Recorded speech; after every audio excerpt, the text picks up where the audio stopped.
제 친엄마가 살인자래요. 아니야. 아니야. 억울한 누명을 쓰고 30년 만에 출소한 죄수번호 1216번 서혜순. 뉴스 속 재벌 며느리를 본 순간 심장이 멎었습니다. 연골이 접힌 별 모양 귀, 3살 때 헤어진 딸 예원이 분명했습니다. 애수는 신분을 바꿔 딸집 가정부로 들어갔습니다. 딸의 눈에서 눈물이 흘렀습니다. 이상해요. 이모님 품이 엄마 품 같아요. 더 기막힌 건 손녀였습니다. 낯을 가리던 아이마저 애순을 보자 덥석 품에 안긴 것입니다. 도대체 애순이 감옥에 가야 했던 이유는 무엇일까요? 그리고 이 모녀에게 펼쳐질 충격적인 이야기는 무엇일까요? 사연 시작 전 구독과 좋아요로 함께 해주세요. 육중한 교도소 철문이 삐걱거리며 열렸습니다. 30년 만에 맞이하는 바깥 세상의 햇살이 너무도 부셨죠. 애수는 자신도 모르게 손을 들어 얼굴을 가렸습니다. 회색빛 담벼락 안에서 형광등 불빛만 보며 사가버린 눈이 적응하는 데는 한참이 걸렸어요. 1216번 고생했어. 나가선 죄짓지 말고 살아. 교도관이 건넨 낡은 보따리를 받아든 애순의 손이 덜덜 떨렸습니다. 30년 전 눈에 넣어도 안 아플 딸을 떼어놓고 끌려올 때 입었던 유행 지난 옷가지 몇 벌과 얼마 되지 않는 영치금이 전부였거든요. 손등에 붉어진 핏줄과 거칠게 갈라진 손금이 잃어버린 세월의 무게를 고스란히 보여주고 있었습니다. 교도소 정문 앞은 출소자를 맞이하는 가족들로 북적였습니다. 두부를 입에 넣어주는 노모, 남편을 끌어안고 오는 아내의 통곡 소리가 여기저기서 터져나왔죠. 하지만 애순을 반기는 사람은 아무도 없었습니다. 애순은 한참 동안 그 자리에 서서 사람들이 하나둘 흩어지는 모습을 멍하니 바라보았어요. 발걸음이 떨어지지 않았습니다. 갈 곳도 기다리는 사람도 없었으니까요. 결국 애수는 스스로 편의점에 들어갔습니다. 냉장고 앞에서 두부 한 모를 꺼내 들었을 때 계산대 직원의 눈빛이 느껴졌어요. 구겨진 옷차림과 헝클어진 머리카락을 훑어보는 시선이었죠. 애수는 고개를 푹 숙인 채 도망치듯 계산을 마치고 밖으로 나왔습니다. 인적 드문 골목길 전봇대 아래 쭈그리고 앉아 비닐도 제대로 뜯지 않은 생두부를 손으로 뚝 떼어 입에 넣었습니다. 목구멍이 꽉 막혀 넘어가지 않았지만 억지로 꾸역꾸역 밀어 넣었어요. 눈물이 두부 위로 뚝뚝 떨어졌지만 닦지 않고 함께 삼켰습니다. 살아야지. 억울해서라도 산다. 애수는 씹던 두부와 함께 울분을 삼켰습니다. 30년 전 그녀에게 내려진 판결은 무기징역이었습니다. 감옥에서 뼈가 사가 죽어 나가야 할 운명이었지만 그녀는 도끼를 품고 버텼죠. 딸을 다시 보겠다는 일념 하나로 짐승처럼 일하고 모범수로 30년을 버텨 기적 같은 가석방을 받아낸 것입니다. 내 딸 예원이 다시 보기 전엔 죽어도 눈 못 감지. 저지르지도 않은 죄로 30년을 갇혀 살았습니다. 그 억울함이 오히려 애순에게 살아야 할 이유를 만들어 주었어요. 도끼 어린 눈빛으로 자리에서 일어났습니다. 그날부터 애순은 찜질방을 전전하며 일자리를 찾아 헤맸습니다. 하지만 세상의 벽은 감옥 담벼락보다 높았어요. 신원조회에서 나오는 정가자 딱지가 발목을 잡았습니다. 아줌마, 무기수 출신을 어디다 써? 우린 못 써, 가봐요. 인력사무소 소장은 혀를 차며 애순을 내쫓았습니다. 살인죄라는 빨간 줄, 그것도 무기수였다는 꼬리표는 주홍 글씨처럼 애순의 이마에 박혀 있었죠.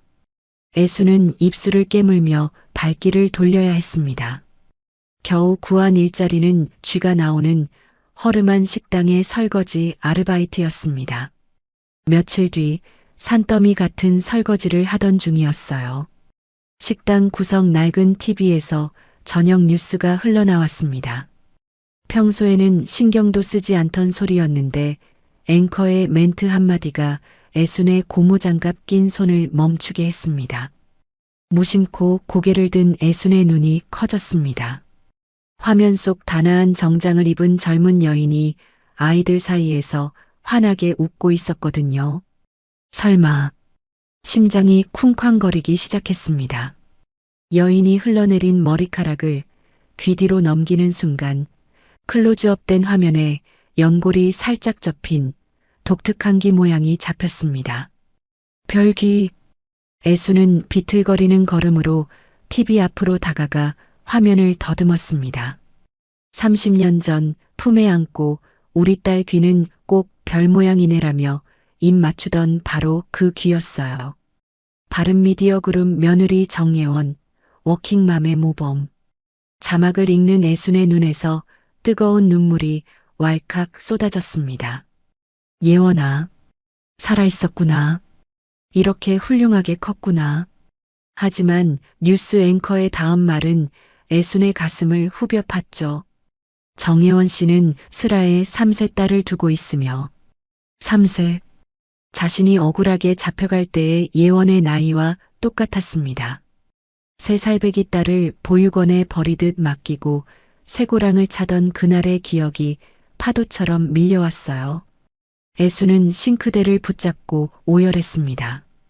당장이라도 달려가 안아보고 싶었지만 무기수 서애순의 이름으로는 딸의 앞길에 재를 뿌릴 뿐이었으니까요. 먼 발치에서라도 보고 싶어 딸이 산다는 부촌을 찾아갔습니다. 하지만 경비가 삼엄해 접근조차 할 수 없었어요. 그때 관리동 게시판에 붙은 공고가 애순의 눈에 들어왔습니다. 바른미디어 그룹 회장 자택 입주 도우미 구함. 조건, 입 무겁고 아이를 잘 돌보는 사람. 신원 확실한 분. 운명이었습니다. 하지만 신원 확실이라는 4글자가 비수처럼 꽂혔죠. 살인 전과자가 감히 넘볼 수 없는 자리였으니까요. 애수는 절망하며 게시판 앞에 주저앉았습니다. 그때 출소하던 날 교도소 동기였던 신명덕이 귓가에 속삭였던 말이 떠올랐습니다. 언니, 나가서 저엉살길 막막하면 연락해. 내가 세탁 전문인 거 알지? 사람 하나 새로 만드는 건 일도 아니니까. 그때는 쳐다보지도 않았던 쪽지가 지금은 유일한 동아줄이었습니다. 애수는 떨리는 손으로 주머니 깊숙한 곳을 뒤져 꼬깃꼬깃한 쪽지를 꺼냈어요. 여보세요? 명덕아. 나야 애순이. 1시간 뒤 허름한 다방 구석 자리. 명덕은 껌을 질겅질겅 씹으며 애순을 위아래로 훑어봤습니다. 아이고 언니 꼴이 이게 뭐야? 내 그럴 줄 알았어. 빨간 줄 긋고 나오면 세상이 지옥이지? 애수는 명덕의 손을 덥석 잡았습니다. 명덕아, 나 신분증 하나만 구해다오. 깨끗한 걸로. 죽은 사람도 좋고 산 사람도 좋다. 제발 나 좀 도와주라. 명덕의 눈이 반짝였습니다. 그녀는 계산이 빠른 여자였어요. 쥐뿔도 없는 애순이 이렇게 매달릴 땐 뭔가 냄새를 맡은 거였죠. 하지만 지금은 일단 미끼를 던질 때였습니다. 명덕은 가방에서 낡은 주민등록증 하나를 꺼내 테이블 위에 툭 던졌습니다. 자, 김순애. 내가 돈놀이 할 때 관리하던 애인데 빚 독촉 못 이겨서 야반도주했어. 지금 살았는지 죽었는지 아무도 몰라. 가족도 없고. 명덕이 비릿하게 웃으며 덧붙였습니다. 정과는 깨끗해. 빚쟁이라 신용불량인 게 흠이지만 고맙다. 고맙다 명덕아. 내가 이 은혜 꼭 갚을게. 애수는 그게 악마와의 계약인 줄도 모르고 주민등록증을 보물단지처럼 품에 안았습니다.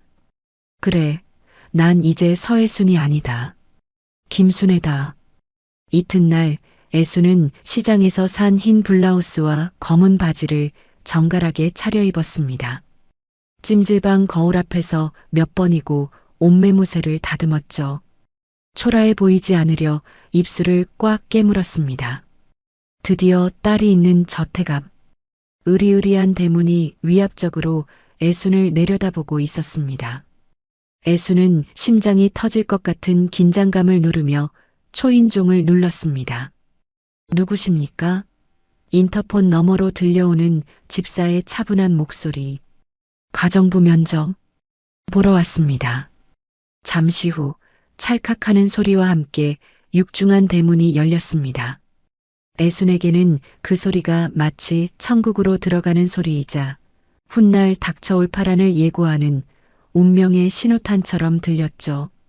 애순은 떨리는 다리에 힘을 주며 딸과 손녀가 있는 그 문 안으로 첫 발을 내디뎠습니다. 집사의 안내를 받아 들어간 거실은 애순이 평생 구경조차 해본 적 없는 딴 세상이었습니다. 천장까지 닿을 듯한 커다란 창문으로 햇살이 쏟아져 들어왔고 바닥은 거울처럼 반짝여서 낡은 구두를 신은 발을 들이기조차 죄스러울 지경이었죠. 그 한가운데 소파에 바른 미디어 그룹 도미경 회장이 앉아 있었습니다. 단정하게 빗어올린 머리에 은퇴 안경, 찻잔에서 피어오르는 김조차 그녀의 서슬퍼런 귀에 눌려 조용히 흩어지는 것 같았습니다. 미경은 안경 너머 애순을 위아래로 천천히 훑어보았습니다. 애순은 그 시선에 온몸이 굳어지는 것 같았습니다. 교양 있고 빈틈없는 기업 회장의 아우라가 방 안 가득 퍼져 있었어요. 숨 쉬는 것조차 조심스러웠습니다. 앉으세요. 제가 시간 낭비하는 걸 싫어해서 용건만 간단히 합시다. 차분하지만 뼈가 있는 말투였어요. 애수는 땀으로 젖은 등을 꼿꼿이 세우고 의자 끝에 엉덩이를 살짝 걸쳤습니다. 미경이 테이블 위에 놓인 이력서를 집어들었어요. 이력서는 잘 봤습니다. 나이가 좀 있으시네요. 우리 집 일은 생각보다 고됩니다. 버틸 수 있겠습니까? 네, 회장님. 몸 쓰는 일은 자신 있습니다. 뼈가 부서져도 합니다. 애순이 떨리는 목소리를 감추며 또박또박 대답했습니다. 미경은 표정 변화 없이 고개를 한번 끄덕이더니 가장 중요한 본론을 꺼냈습니다. 이 일은 입이 무거워야 합니다. 사생활도 없다고 봐야 해요. 간의 일이 밖으로 나가면 안 됩니다. 애수는 속으로 깊이 숨을 들이마셨습니다. 밤새 연습한 대답이었어요. 남편은 일찍 죽었습니다. 딸이 하나 있는데 연락 안 하고 산지 오래입니다. 제가 못나서 연이 끊겼습니다. 애수는 밤새 연습한 거짓말을, 아니 씁쓸한 진심을 담아 대답했습니다. 그래서 저는 오갈 데도 없고 이 집에만 헌신할 수 있습니다. 도미경의 눈매가 가늘어졌습니다. 일단 신분증 주세요. 애순의 심장이 쿵 하고 내려앉았습니다. 올 것이 왔구나. 애순은 떨리는 손을 감추려 했으며 주머니에서 김순애의 주민등록증을 꺼내 테이블 위에 조심스레 올려놓았습니다. 도미경은 턱짓으로 옆에 있던 비서를 불렀습니다. 비서실장, 지금 당장 조에 돌려봐. 비서가 신분증을 받아들고 어딘가로 전화를 걸기 시작했습니다. 네, 주민등록번호 불러드립니다. 1초가 1년 같은 침묵이 흘렀습니다. 애수는 마른 침을 삼켰습니다. 등줄기에 식은 땀이 줄줄 흘러내렸죠. 제발, 명덕아, 네 말이 맞아야 한다. 만약 여기서 가짜인 게 들통나면 딸 얼굴은커녕 경찰서로 직행할 판이었습니다. 애수는 무릎을 쥐어뜯을 듯 꽉 움켜쥐고 속으로 빌고 또 빌었습니다. 잠시 후 비서가 전화를 끊고 미경에게 보고했습니다. 회장님, 특이사항 없습니다. 그제야 애수는 참았던 숨을 몰래 내쉬었습니다. 미경의 표정이 한결 부드러워졌습니다. 공고를 보셨으면 아실 거예요. 아기 돌보는 일이 주된 업무 중 하나라서 일단 며느리가 원해야 합니다. 그때였습니다. 2층에서 칭얼거리는 아이의 소리와 함께 누군가 계단을 내려오는 소리가 들렸습니다. 어머니, 할인이가 또 새로 오신 이모님을 거부하네요. 젊은 여자가 3살배기 아이를 안고 쩔쩔매며 내려오고 있었습니다. 순간 애순의 눈동자가 흔들렸습니다. 숨이 멎는 것 같았죠. 30년 만에 실물로 보는 딸 예원이었습니다. TV 화면보다 훨씬 야위어 보이는 얼굴. 눈 밑엔 짙은 그늘이 져 있었지만 눈매와 코는 30년 전 헤어질 때의 그 모습 그대로였습니다. 내 새끼, 예원아. 당장이라도 달려가 엄마 왔다고 소리치고 싶었지만 애수는 허벅지를 꼬집으며 참았습니다. 지금 자신은 엄마가 아니라 가정부 김순애여야 했으니까요. 엄마 품에 안긴 손녀 할인이는 자지러지게 울며 발버둥을 쳤습니다. 싫어. 가. 저리 가. 낯가림이 심한 아이는 낯선 사람만 보면 경기를 일으킬 정도였습니다. 미경이 혀를 찼습니다. 벌써 도우미만 3명째 내보냈는데 어쩜 좋니? 예원이 울상이 되어 아이를 달래려 했지만 소용없었습니다. 그때 애순의 몸이 저절로 움직였습니다. 본능이었습니다. 30년 전 감옥에 가기 전날 밤까지 어린 예원을 업어재우던 그 몸의 기억. 아가, 이리 온. 애수는 무릎을 꿇고 할인이와 눈높이를 맞췄습니다. 그리고 아주 오래된 그러나 한 번도 잊은 적 없는 부드러운 억양으로 말을 건넸습니다. 우르르 까꿍, 우리 아기씨. 할미. 아니, 이 아줌마가 안아줄까? 기적 같은 일이 벌어졌습니다. 악을 쓰며 울던 할인이가 거짓말처럼 울음을 뚝 그친 겁니다. 아이는 눈물 그렁그렁한 눈으로 애순의 깊게 패인 주름진 눈을 빤히 쳐다보았습니다. 말로 설명할 수 없는 핏줄의 당김, 본능적인 안도감이 아이에게 전해진 걸까요? 할인이가 고사리 같은 손을 뻗어 애순의 허름한 블라우스 자락을 꽉 쥐었습니다.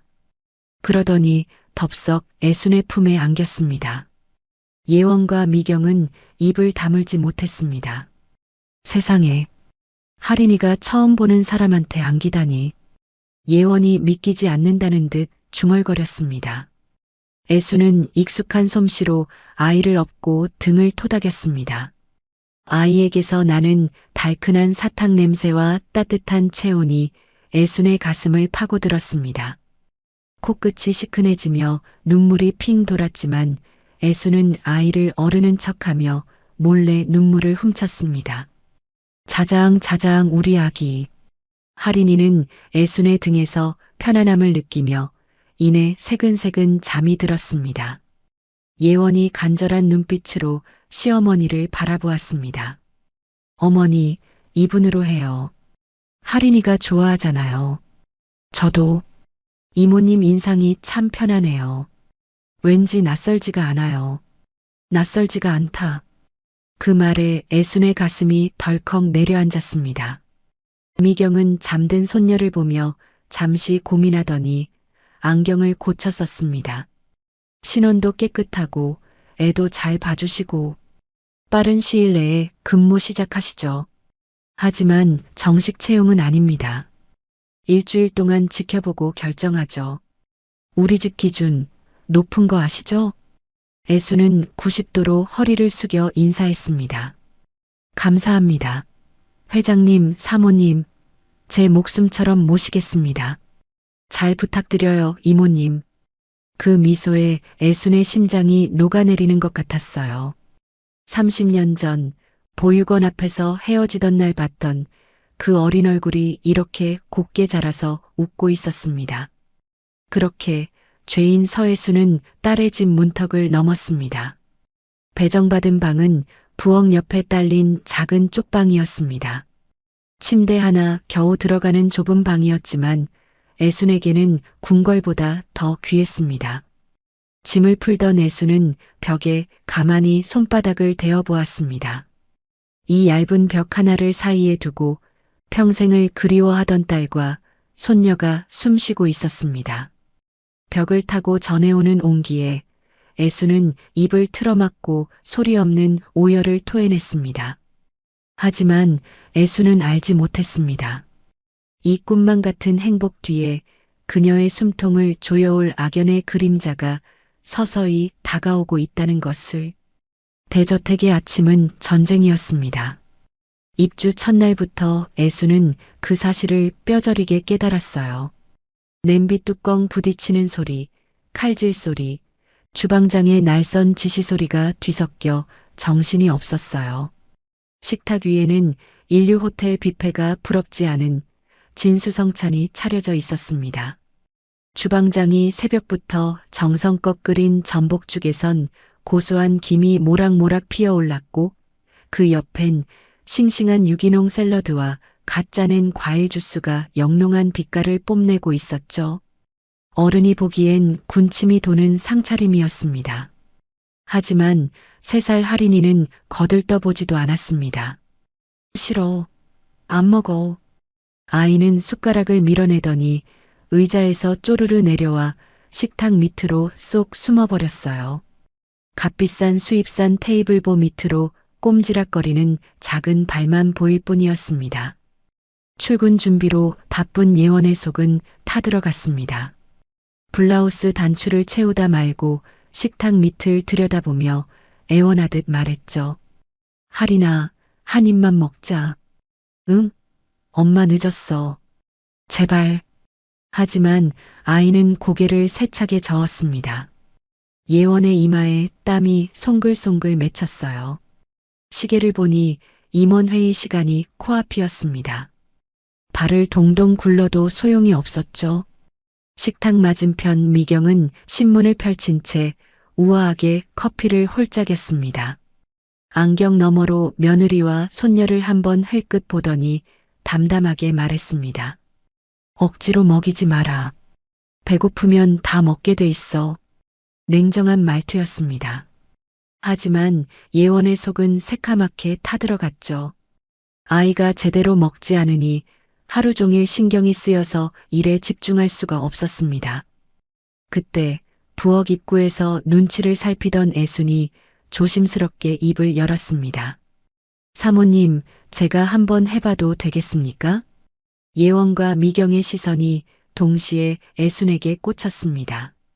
뭘 해보겠다는 거예요? 미경이 안경 너머로 날카롭게 물었습니다. 아기밥 말입니다. 제가 간단히 옛날 방식으로 만들어봐도 될까요? 예원이 고개를 끄덕였습니다. 지푸라기라도 잡는 심정이었으니까요. 허락이 떨어지자 애수는 부엌으로 들어갔습니다. 번쩍이는 최신식 오븐이며 낯선 조리 도구들은 거들떠보지도 않았어요. 그녀가 찾는 건 화려한 요리가 아니었으니까요. 애수는 냉장고 깊숙한 곳을 뒤졌습니다. 그리고 구석에 방치된 묵은지 한 덩어리를 찾아냈죠. 아마 찌개용으로 남겨둔 것 같았습니다. 그 옆에서 눅눅해진 김 한 봉지와 참기름 병도 꺼냈습니다. 누가 봐도 초라한 재료들이었죠. 하지만 애순의 손이 닿자 마법이 시작되었습니다. 30년 전 가난했던 단칸방 시절 어린 예원에게 자주 해주던 방식 그대로였어요. 묵은지를 물에 씻어 군내와 매운기를 쏙 빼고 도마 위에서 잘게 다졌습니다. 톡톡톡 경쾌한 칼질 소리가 부엌에 울려 퍼졌죠.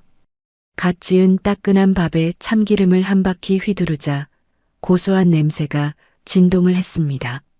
소금을 한 꼬집 넣어 간을 맞추고 다진 묵은지와 바삭하게 부순 김가루를 넣어 조물조물 뭉쳤어요. 애순의 투박한 손 안에서 동글동글한 주먹밥이 만들어졌습니다. 모양은 울퉁불퉁하고 볼품없었죠. 애순은 속으로 웃으며 중얼거렸어요. 그래, 이게 바로 우리 예원이가 제일 좋아하던 못난이 주먹밥이지. 애순은 접시를 들고 식탁으로 갔습니다. 그리고 무릎을 꿇고 식탁볼을 들쳤어요. 어둠 속에서 할인이의 호기심 어린 눈이 반짝였습니다. 아기씨, 이것 좀 보세요. 애순이 주먹밥을 아이 코앞에 들이밀었습니다.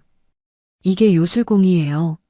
먹으면 힘이 불끈 솟는 요술공. 할인이가 킁킁거리며 냄새를 맡았습니다. 고소한 참기름 냄새가 아이의 식욕을 자극했나 봅니다. 애순이 주먹밥 하나를 아이 입에 쏙 넣어 주었어요. 오물오물 씹던 할인이의 눈이 동그랗게 커졌습니다. 맛있다. 맛있다는 감탄사가 터져 나왔습니다. 할인이는 제 발로 기어 나와 의자에 앉더니 입을 쩍 벌렸습니다. 마치 어미새를 기다리는 아기새 같았죠. 애순이 하나씩 넣어주는 족족 할인이는 볼이 미어지라 받아먹었습니다. 순식간에 접시가 깨끗하게 비워졌어요. 예원은 안도의 한숨을 내쉬었습니다. 세상에 전복죽은 쳐다도 안 보더니. 호기심이 생긴 예원이 접시에 남은 마지막 주먹밥 하나를 집어 입에 넣었습니다. 순간 예원의 동작이 멈췄습니다. 입안에 퍼지는 짭조름하고 고소한 맛. 씻은 묵은지의 아삭한 식감과 참기름 향이 혀를 감쌌습니다. 그런데 이상했습니다. 단순히 맛있다가 아니라 가슴 저릿한 무언가가 느껴졌으니까요. 아주 오래전 기억도 나지 않는 아득한 시절. 안개처럼 흐릿하지만 너무나 따뜻했던 누군가의 품, 어떤 밥상의 기억이 혀끝을 타고 올라왔습니다. 목구멍이 뜨거워졌습니다. 이거. 예원의 눈시울이 붉어졌습니다. 왜 그런지 자신도 알 수 없었어요. 그저 이유 모를 눈물이 툭 떨어질 것만 같았습니다. 애수는 긴장한 채 물었습니다. 입에 안 맞으십니까, 사모님? 예원은 고개를 세차게 저었습니다. 아니요. 너무 맛있어서요. 목소리가 파르르 떨렸습니다. 이상해요, 이모님. 저는 고아라 엄마 밥을 먹어본 적이 없거든요.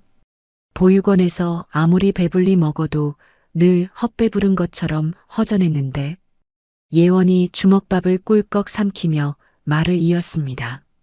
이 밥알은 뱃속 빈 곳을 꽉 채워주는 느낌이에요. 마치 엄마 품처럼요. 그 말을 듣는 순간 애순의 심장이 쿵 내려앉았습니다. 가슴이 미어지는 것 같았죠. 내 딸 예원이가 그동안 얼마나 외로웠을까, 얼마나 엄마 밥이 그리웠을까. 하지만 애수는 울음을 꾹 삼키며 애써 웃어 보였습니다. 옛날 할머니들이 다 이렇게 해주지요. 입에 맞으시다니 다행입니다. 그때 할인이가 빈 접시를 흔들며 소리쳤습니다. 이모 할머니 최고.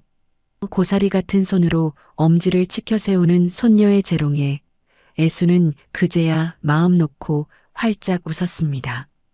할인이 입가에 묻은 밥풀을 보고 애수는 무심결에 손을 뻗어 떼어내 자기 입으로 가져갔습니다. 30년 전 예원이 흘린 밥풀을 주워 먹던 습관이 그대로 나온 것이었죠. 아니, 뭐 하는 거예요? 미경이 눈살을 찌푸리며 소리쳤습니다. 비위생적이게 남의 입에 묻은 걸 왜 먹어요?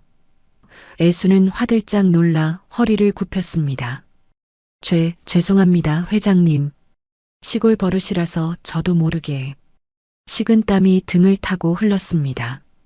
하지만 예원이 손을 저으며 말했습니다. 괜찮아요, 어머니. 저도 할인이 밥풀 떼어 먹는 걸요. 예원이 애순을 보며 따뜻하게 미소 지었습니다. 진짜 할머니 같고 정감 있어 좋네요. 진짜 할머니. 그 말이 애순의 가슴에 비수처럼, 아니 꽃처럼 꽂혔습니다. 맞아요. 내가 진짜 할머니예요. 하지만 차마 그 말을 입 밖에 낼 수는 없었죠. 예원이 출근할 시간이 되었습니다. 애수는 현관까지 따라 나가 구두를 가지런히 놓아주었죠. 다녀오세요, 사모님. 할인이는 제가 잘 돌볼 테니 걱정 마세요. 잘 부탁드려요, 이모님. 문이 닫히고 애수는 부엌으로 돌아왔습니다. 식탁 위에는 예원이 먹다 흘린 주먹밥 부스러기가 몇 알 남아 있었습니다. 애수는 그 작은 밥알들을 손바닥에 모았습니다. 그리고 떨리는 손으로 입에 털어넣으며 소리 죽여 오열했습니다. 딸과 손녀가 맛있게 먹어준 그 밥알이 30년의 한을 녹여주는 것만 같았거든요. 내 새끼, 입맛은 안 변했구나. 주먹밥 하나로 이어진 모녀의 끈. 애수는 이 비밀스러운 행복이 부디 오래가기를 간절히 기도했습니다. 하지만 운명은 그리 호락호락하지 않았습니다. 검은 그림자가 서서히 저택을 향해 다가오고 있었으니까요. 어느덧 한 달이 흘렀습니다. 미경의 까다로운 눈초리 아래서 온갖 테스트를 통과하고 애수는 마침내 정식 채용이 되었어요. 첫 월급날 통장에 찍힌 숫자를 보며 애수는 가슴이 뭉클해졌습니다. 평생 이렇게 두둑한 돈을 만져본 적이 없었거든요. 교도소에서 나올 때 손에 쥔 영치금이 전부였던 사람에게 이 돈은 기적 같았습니다. 오늘은 특별히 할인이에게 줄 간식을 사려고 재래시장으로 향했습니다. 북적이는 사람들 사이를 걸으며 이것저것 구경하는 재미가 쏠쏠했습니다. 시장 입구에 들어서자 붕어빵 굽는 고소한 냄새가 코끝을 간지렸습니다. 노릇노릇하게 구워지는 붕어빵을 보니 할인이 생각이 절로 났어요. 우리 아기씨, 이거 주면 눈이 동그라지겠지. 붕어빵 가게 앞에서 지갑을 꺼내는데 갑자기 누군가 애순의 어깨를 확 낚아챘어요. 어이, 1216번. 돈 벌었으면 수수료는 줘야지. 익숙하면서도 소름 끼치는 목소리. 애순의 손이 허공에서 멈췄습니다. 1216번. 그건 애순의 수감번호였어요. 심장이 쿵 하고 내려앉았습니다. 뒤를 돌아보니 한 달 전 다방에서 신분증을 건네줬던 명덕이 비열하게 웃으며 서 있었습니다. 뭐야? 네가 여기 왜?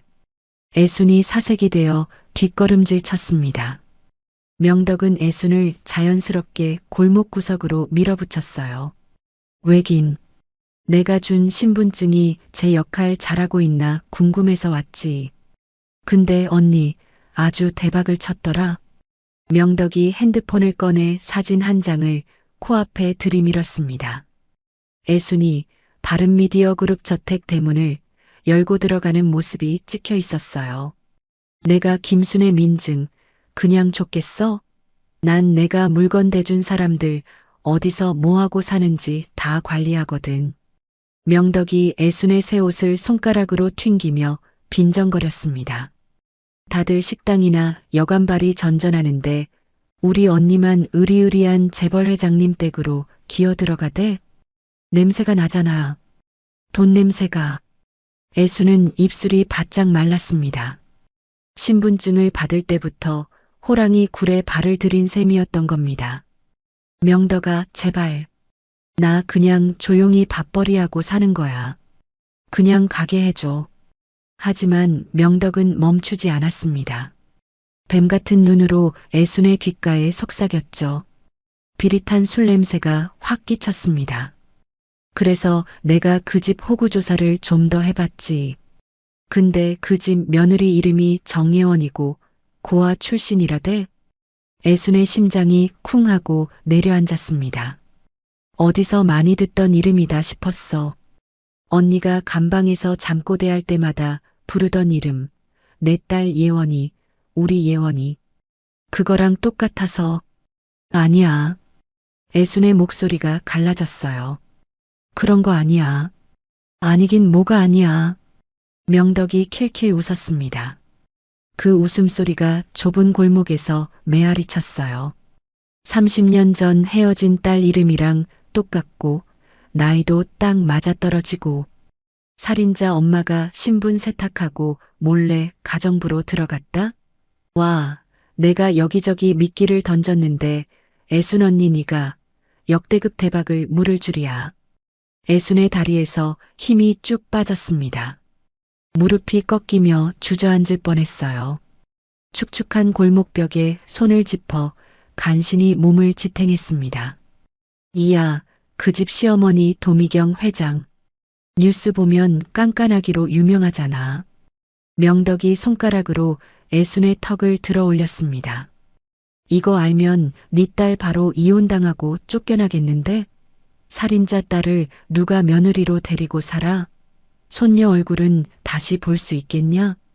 애수는 무릎을 꿇고 명덕의 바짓가랑이를 두 손으로 움켜쥐었습니다. 시장 바닥에 체면이고 뭐고 없었습니다. 안 돼. 제발. 목소리가 찢어질 듯 갈라졌습니다. 우리 딸은 아무 죄 없어. 내가 다 잘못했어. 제발. 그럼 입막음비를 내야지. 세상에 공짜가 어딨어? 명덕이 차갑게 내려다보며 손을 내밀었습니다. 일단 500만 원 가져와. 성의가 어디까지인지 확인해 볼게. 애순의 눈앞이 캄캄해졌습니다. 첫 월급을 받긴 했지만 500만 원은 턱없이 부족했으니까요. 지금은 없어. 오늘 첫 월급 받았는데. 웃기지 마. 명덕이 애순의 어깨를 툭 쳤습니다. 내일까지 안 가져오면 네 딸 회사 찾아가서 살인자 딸이라고 시위할 거야. 언론사 며느리니까 기자들도 바글바글 하겠지? 결국 애수는 은행으로 달려가 방금 찾은 월급은 물론 비상금으로 챙겨둔 돈까지 전부 긁어모아 명덕에게 건넸습니다. 200만 원 남짓한 돈이었습니다. 봉투를 받아든 명덕은 돈을 세어보더니 혀를 찼습니다. 일단 이자 받은 걸로 칠게. 나머지는 다음 달에 받으러 온다. 도망칠 생각 마. 네 딸 인생 조지는 거 한순간이야. 그 말이 저주처럼 귓가에 맴돌았습니다. 돈을 뜯기고 빈털터리가 되어 집으로 돌아온 애순. 넋이 나간 표정으로 마당에서 빗자루질을 했습니다. 손에 힘이 없어서 빗자루가 자꾸만 미끄러졌죠. 이모님? 퇴근하던 예원이 그런 애순을 발견했습니다. 어디 편찮으세요? 안색이 흙빛이에요. 애순은 화들짝 놀라 황급히 빗자루질을 했습니다. 아닙니다. 속이 좀 얹힌 것 같아서요. 괜찮습니다. 예원은 부엌으로 들어가다가 식탁 위에 놓인 애순의 지갑을 보았어요. 지갑이 열린 채 덩그러니 놓여 있었습니다. 안을 들여다보니 1,000원짜리 한 장 없이 텅 비어 있었어요. 이모님, 혹시 급한 일 있으세요? 예원이 걱정스러운 눈빛으로 물었습니다. 월급 받으신 지 얼마 안 됐는데. 애수는 화들짝 놀라 달려와 지갑을 숨겼어요. 딸에게 협박당하고 있다는 사실을 들킬 순 없었으니까요. 아, 그게 고향에 빚이 좀 있어서 갚느라. 신경 쓰지 마세요. 예원은 안타까운 마음이 들었습니다. 저렇게 착한 분이 빚에 시달리다니. 할인이를 친손녀처럼 돌봐주시는 분인데 다음 월급 때 내가 몰래 좀 보태드려야겠다. 예원은 마음속으로 다짐했지만 애순에게 닥친 빚은 돈으로 해결될 성질의 것이 아니었습니다. 그날 밤 애순은 잠든 예원의 방 문 밖에서 서성였습니다. 복도의 희미한 불빛 아래 그림자가 길게 늘어졌죠. 내가 떠나야 하나. 하지만 명덕이 그년이 내가 떠나더라도 여기 찾아와서 딸을 괴롭히면 어쩌지. 떠나도 문제, 머물러도 문제였습니다. 이러지도 저러지도 못하는 신세가 원망스러웠습니다. 30년 전 그 억울한 누명만 없었어도 이렇게 숨어 살지 않아도 됐을 텐데. 애순의 밤이 깊어갔어요. 창밖에서는 겨울바람이 창문을 덜컹덜컹 흔들었습니다. 마치 명덕이 문을 두드리는 것처럼 느껴져서 애수는 움찔움찔 놀랐어요. 한편 명덕은 허름한 술집에서 받은 돈으로 술을 퍼마시고 있었습니다. 500만 원은 껌값이지. 재벌가인데 억 단위는 뜯어야지. 명덕의 눈이 탐욕으로 번들거렸습니다. 애순아, 넌 내 평생의 로또다. 죽기 전까지 못 벗어나. 그 시각 애수는 악몽 속을 헤매고 있었습니다. 꿈속에서 딸 예원이 손가락질하며 소리쳤어요. 살인자, 당신이 내 엄마라고. 끔찍해, 꺼져. 애수는 비명을 지르며 깨어났습니다. 등에 식은땀이 흥건했죠. 창밖은 아직 어두웠고 새벽바람이 창문을 덜컹거리게 흔들었습니다. 애수는 알지 못했습니다. 명덕의 탐욕이 이제 막 시작되었다는 것을. 그 그림자가 서서히 하지만 확실하게 이 평화로운 집을 향해 다가오고 있다는 것을요. 며칠 뒤 예원은 늦은 밤에야 겨우 귀가했습니다. 회사 일에 시댁 행사까지 겹쳐서 온종일 정신없이 뛰어다녔거든요. 현관문을 열고 들어서는 발걸음이 천근만근이었습니다. 하이힐을 벗으니 발 뒤꿈치가 벌겋게 부어올라 있었죠. 오늘따라 유독 마음이 무거웠습니다. 낮에 있었던 시어머니 지인 오찬 모임에서 들은 뒷말 때문이었어요.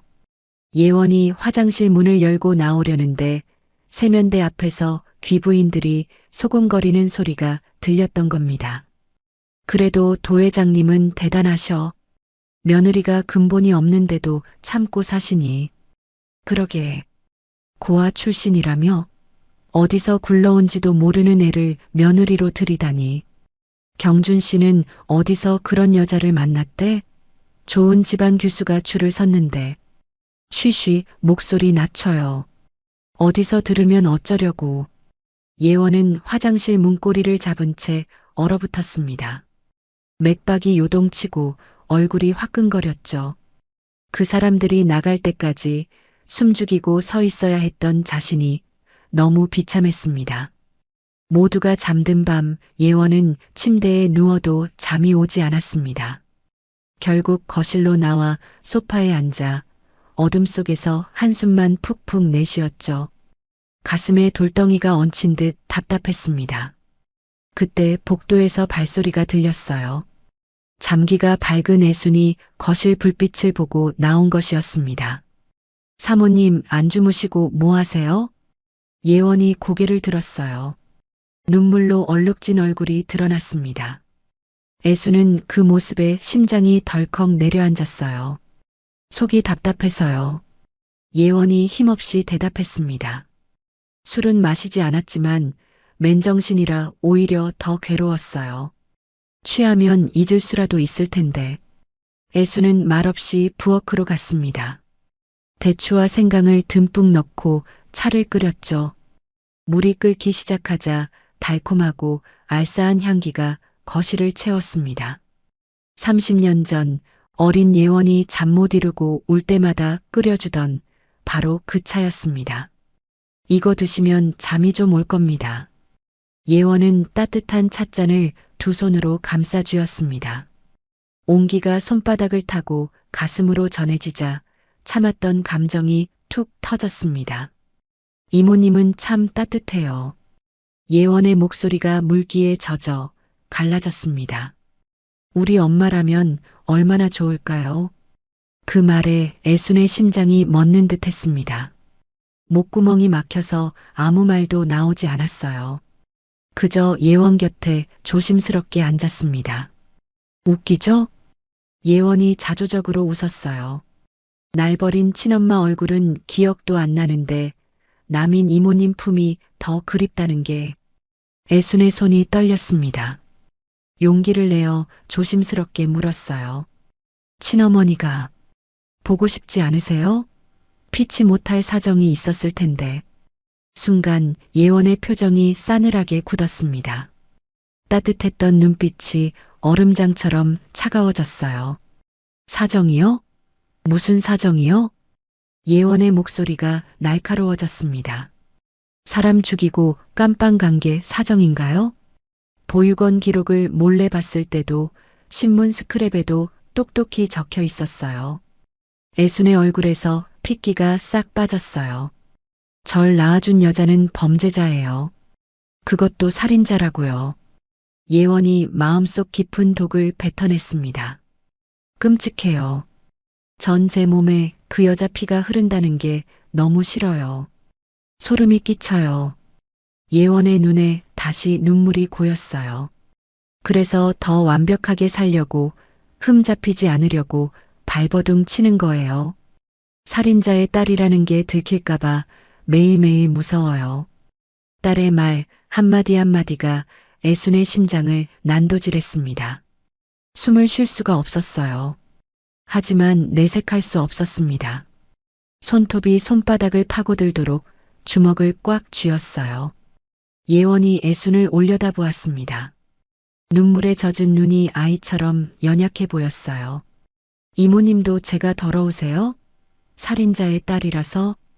애순은 울음을 꾹꾹 삼키며 단호하게 말했습니다. 아닙니다. 목소리가 떨렸지만 눈빛만은 흔들리지 않았어요. 사모님은 귀한 분입니다. 그 누구보다 깨끗하고 훌륭한 분입니다. 그리고 애수는 딸의 고통을 덜어주기 위해 자신의 존재를 부정하기로 했습니다. 맞습니다. 자식 버리고 죄 지은 애미는 애미 자격도 없습니다. 목소리가 갈라졌어요. 잊으세요. 죽었다 생각하세요. 그런 사람은 없는 겁니다. 자기 입으로 자신을 죽이는 순간 애순의 눈에서 눈물이 주르륵 흘러내렸습니다. 다행히 예원은 고개를 숙이고 있어 그 눈물을 보지 못했죠. 이모님 말씀이 맞아요. 예원이 고개를 끄덕였습니다. 잊어야죠. 없는 사람이라고 생각해야죠. 따뜻한 차와 애순의 위로 덕분이었을까요? 긴장이 풀린 예원의 고개가 스르르 옆으로 기울었습니다. 이모님, 옆에 계셔주세요. 예원이 잠꼬대처럼 중얼거리더니 소파에 기댄 채 깊은 잠에 빠졌습니다. 잠든 얼굴은 영락없이 3살 때의 그 모습이었습니다. 잠든 딸을 보며 애수는 입을 틀어막고 오열했습니다. 소리가 새어나갈까봐 입술을 깨물었죠. 미안하다. 미안하다 예원아. 소리 없는 통곡이 가슴을 쳤습니다. 못난 애미가 죄인이다. 네가 나 때문에 이렇게 아파하는구나. 딸이 자신을 끔찍하다고 소름 끼친다고 했습니다. 그 말이 비수가 되어 심장에 박혔지만 원망할 수는 없었습니다. 모든 게 제 탓이었으니까요.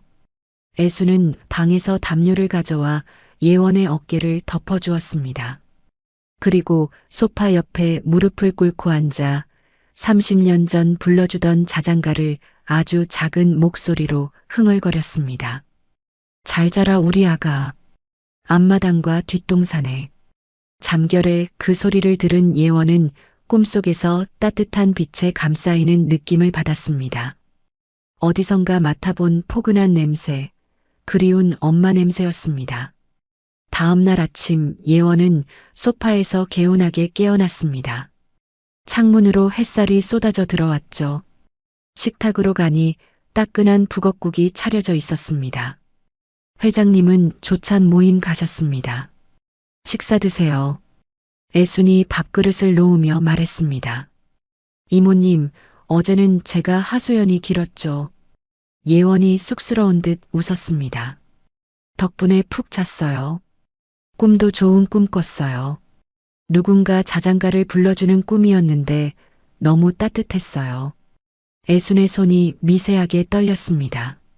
퉁퉁 부은 눈을 들키지 않으려 고개를 푹 숙였죠. 아닙니다. 어서 드세요. 입에 맞으실지 모르겠습니다. 예원은 국을 한술 뜨다가 애순의 부은 눈을 발견했습니다. 밤새 운 것이 분명했죠. 예원은 애순이 자신의 아픈 사연에 공감해 같이 울어준 것이라 생각했습니다. 세상에 이렇게 따뜻한 분이 있다니. 예원은 가슴 한구석이 뭉클해졌습니다. 하지만 예원은 꿈에도 몰랐습니다. 애순이 흘린 그 눈물이 단순한 위로가 아니라 30년의 세월을 건너온 피 맺힌 참회였다는 것을. 신명덕의 탐욕은 밑 빠진 독이었습니다. 애순이 피 같은 월급과 비상금을 털어 200만 원을 건넨 지 한 달도 채 되지 않아 다시 연락이 왔으니까요. 애수는 떨리는 손으로 전화를 받았습니다. 지난번에 준 200은 이자였다고 했지? 그새 원금이 좀 불었는데. 명덕이 전화기 너머로 비릿하게 웃었습니다. 이번엔 5천만 원 가져와. 재벌집 가정부인데 그 정도는 회장님 금고 털어서라도 구할 수 있잖아. 애순의 손이 부르르 떨렸습니다. 5천만 원이라니. 평생을 모아도 만질 수 없는 돈이었습니다. 애순은 이를 악물었습니다. 돈 없다. 죽이려면 죽여라. 단호하게 말하고 전화를 끊었습니다. 손이 덜덜 떨렸지만 이대로 평생 갈취당할 수는 없었으니까요. 하지만 그건 오산이었습니다. 며칠 후 평화롭던 오후에 초인종이 울렸습니다. 애순이 인터폰 화면을 확인하는 순간 심장이 멎는 것 같았습니다. 화면 속에 명덕이 비죽 웃으며 서 있었기 때문이죠. 손에는 큼지막한 화장품 가방을 들고 있었습니다. 안녕하세요. 방문 판매원이에요. 사모님 계세요? 애수는 기겁하며 맨발로 뛰쳐나갔습니다. 현관에 놓인 신발을 신을 겨를도 없었죠. 정원을 가로질러 대문 앞으로 미친 듯이 달려갔습니다. 발바닥에 자갈이 박혔지만 아픈 줄도 몰랐습니다. 대문 밖에 명덕이 서 있었습니다. 화장품 가방을 든 꼴이 가관이었지만 눈빛만은 독사처럼 음흉했습니다. 애수는 온몸으로 대문을 막아섰습니다. 들어가게 해줘. 사모님한테 좋은 화장품 팔러 왔다니까? 미쳤어? 당장 꺼져. 애순이 이를 악물고 밀어냈습니다. 안 가면 경찰 부를 거야. 경찰? 명덕이 코웃음을 쳤습니다. 그리고 목소리를 높여 소리를 질렀습니다. 부를 수 있으면 불러봐. 네 전과 기록 다 까발려 줄 테니까. 살인자 서애순이 신분 세탁하고 재벌집에 숨어 있다고 동네방네 떠들어줘. 고래고래 지르는 소리에 애순의 얼굴이 사색이 되었습니다. 주변에 누가 들을까봐 등골이 서늘해졌죠. 그때였습니다. 검은 세단 한 대가 대문 앞에 멈춰섰습니다. 퇴근하던 예원이었습니다. 예원이 차에서 내리며 두 사람을 의아하게 바라보았죠. 이모님? 무슨 일이세요? 맨발로. 애순의 심장이 쿵 내려앉았습니다. 명덕이 예원을 보더니 기다렸다는 듯 비릿한 미소를 지었습니다. 아이고 사모님, 안녕하세요. 명덕이 능글맞게 다가갔습니다. 제가 이 아줌마랑 아주 깊은 사이인데요. 옛날부터 알고 지낸 채무 관계랄까요? 애수는 사색이 되어 명덕의 입을 막으려 했습니다. 아닙니다, 사모님. 예전 빚쟁이입니다. 목소리가 처절하게 떨렸습니다. 제가 갚을 돈이 좀 남아서 저 때문에 오해하신 겁니다. 피곤하실 텐데 얼른 들어가세요. 예원의 머릿속에 지난번 텅 빈 지갑이 떠올랐습니다. 고향에 빚이 있다던 말도 생각났죠. 예원은 애순이 악질 사채업자에게 시달리고 있다고 확신했습니다. 얼마나 힘들면 맨발로 뛰어나오셨을까. 예원은 핸드백에서 두툼한 봉투 하나를 꺼냈습니다. 오늘 은행에서 찾아온 남편 몰래 모아둔 비상금이었습니다. 애순이 월급날마다 빈손이 되는 게 안타까워 준비해둔 돈이었죠. 얼마면 되나요? 예원이 차갑게 물으며 봉투를 내밀었습니다. 눈빛이 싸늘하게 빛났습니다. 이거 받고 다시는 이모님 괴롭히지 마세요. 두 번 말 안 합니다. 애순이 기겁하며 예원의 팔을 잡았습니다. 안 됩니다, 사모님. 제발 이 돈 주지 마세요. 하지만 명덕이 더 빨랐습니다. 냉큼 봉투를 낚아채 속을 확인했죠. 현금 뭉치를 본 명덕의 입이 귀까지 찢어졌습니다. 역시 사모님이 통이 크시네. 예원이 냉정하게 말했습니다. 가세요. 한 번만 더 얼씬거리면 주거침입과 협박으로 고소합니다. 명덕은 봉투를 품에 넣으며 유유히 돌아섰습니다. 승리자의 미소를 짓고 있었죠. 그리고 몇 걸음 가다가 멈춰서더니 예원을 향해 의미심장한 말을 툭 던졌습니다. 역시 엄마 생각해주는 건 딸뿐이네. 피는 물보다 진하다더니. 안 그래요, 사모님? 그 한마디가 예원의 귀에 천둥처럼 꽂혔습니다.